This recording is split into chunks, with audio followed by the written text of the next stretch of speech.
өйткені анау тамақ ішесің бана қазір сұйық майларында қазір қандай сұйық май екенін білмейсің қосып беріп отыр ғой изжога болады не болады мынаны ішіп отырсаң изжогаңды бәрін ұмытып кетесің түсіндің бе изжога болмайды мына судан кейін шай ішкің келмей қалады да мен өзім солай ішемін сен бана айтып тұрсың былай ішу керек былай норма дегенге мен қараған жоқпын алған күні осылай іштім өйткені бір ұнады да короче өзіме сол Шымкенттен бана Қазығұрттан шыққаннан ұрдым Шымкентке келдім да бана қуырдақ бір нәрсе жегің келеді да бірақ асқазан істемей қалады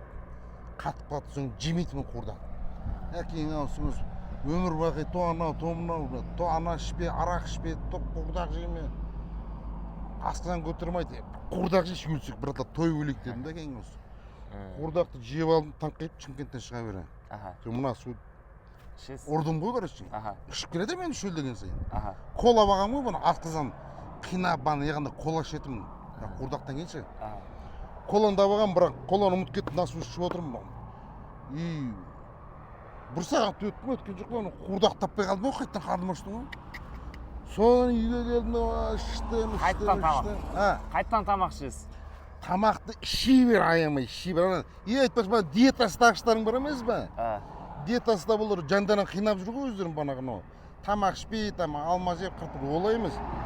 тамағыңды да же қазы мазы ұра бер мына суды артынан ұра бер фигураң да оқтай болады короче шамаларың жетсе сіз өзіңіздің практикаңызда өтті ғой өзіме солай әсер етті да мен айтып отырмын мен тамақты қысқан жоқпын ешнәрсені жей беремін мына суды іше беремін жей беремін бірақ енді мына суды конечно енді сонау жақтан алып келіп ішкен оңай емес даже